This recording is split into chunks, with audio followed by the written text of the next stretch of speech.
ভোরেই জমে ওঠে বাংলাদেশের বৃহত্তম ফুলের বাজার। ঢাকা সহ নানান জায়গার ব্যবসায়ীরা এসে ট্রাক বা পিকআপে করে ফুল নিয়ে যান, আর এই সব ফুল বিক্রি হয় সারা দেশে, বিশেষ করে শহর এলাকাগুলোতে। এই বাজারের সব ফুলই আসে যশোরের ঝিকরগাছা উপজেলার গদখালি গ্রাম থেকে। ফুলের কারণে এই গ্রামের নাম এখন সারা দেশেই পরিচিত। গদখালি গ্রামের রাস্তার দুপাশে চোখ ও প্রাণ জুড়ানো অসংখ্য ফুলের বাগান। এখানকার চাষিরা এখন ব্যস্ত ফেব্রুয়ারি মাসের দিবসগুলো ঘিরে। মাঠে মাঠে শোভা পাচ্ছে গ্লাডিওলাস, গোলাপ, গাঁদা, জারবেরা, চন্দ্রমল্লিকা, রজনীগন্ধা সহ হরেক রকম ফুল। অন্যদের দেখা দেখি সাজেদা খাতুনও এবার ফুল চাষ শুরু করেছেন। ৩২ লাখ টাকা ব্যয়ে ২ বিঘা জমিতে চাষ করেছেন জারবেরা ফুল। তিনি জানালেন, আগামী ৪ বছর এই জমি থেকে ফুল চাষ করে খরচ বাদে ২০ থেকে ৩০ লাখ টাকা লাভ হবে তার। টার্গেট আছে যে আমি ২ বিঘা জমিতে প্রতি বছরে যদি আমি ১৫ লাখ টাকা করেও ইনকাম করতে পারি, তাহলে আমার ৪ বছর আমি তো একটানাই ফুল নিতে পারবো, যদি প্রাকৃতিক কোনো দুর্যোগ না আসে। গেল বছরের তুলনায় এবার ফুলের বাজার ভালো বলছেন চাষিরা। এই ফুল চাষকে আরও সমৃদ্ধ করতে প্লাস্টিকের ফুল আমদানি ও বাজারজাত বন্ধের দাবি তাদের। বর্তমানে আমাদের গোলাপ ফুলের বাজার এখন ৬.৫ টাকা ৬ টাকা করে বিক্রি হচ্ছে।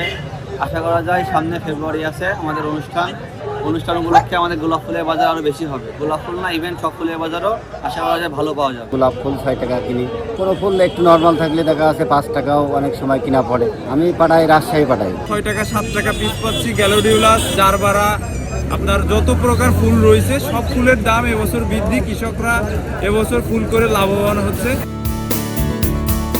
ব্যবসায়ীরা জানালেন, সারা বছর ফুল বিক্রি হলেও মূলত বসন্ত বরণ, ভালোবাসা দিবস আর আন্তর্জাতিক মাতৃভাষা দিবস ঘিরে বেচাকেনা বেশি হয়।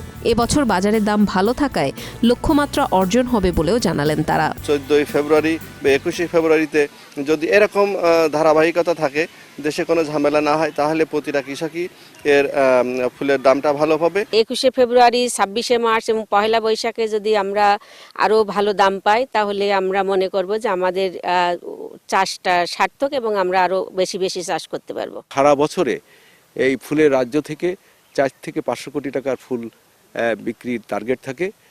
সেই হিসেবে আমাদের ফুলের এবছর বাজারও অনেক ভালো। যদিও প্রাকৃতিক দুর্যোগে ফুলের অনেক ক্ষতি হয়েছিল, কিন্তু ইদানিংকালে ফুলের চাহিদাও ভালো, বাজারও ভালো। সেক্ষেত্রে আমরা মনে করছি যে আমরা নির্দিষ্ট লক্ষ্যমাত্রা এই অঞ্চলে ফুল বিক্রি করে হবে। কৃষি সম্প্রসারণ অফিসের তথ্য বলছে, শুধু গদখালি গ্রামেই ফুল চাষের সাথে জড়িত ৩৫০০ চাষি।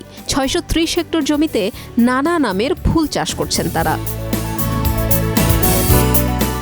স্থানীয়দের মতে, গদখালিতে ফুল চাষ শুরু হয়েছিল ১৯৮২ সালে। তখন ১ বিঘা জমিতে রজনীগন্ধা দিয়ে ফুলের ব্যবসা শুরু করেন শের আলী সর্দার। এরপর এলাকার ক্ষেত খামার থেকে বিদায় নিতে শুরু করে ধান, পাট বা এই ধরনের প্রচলিত শস্য।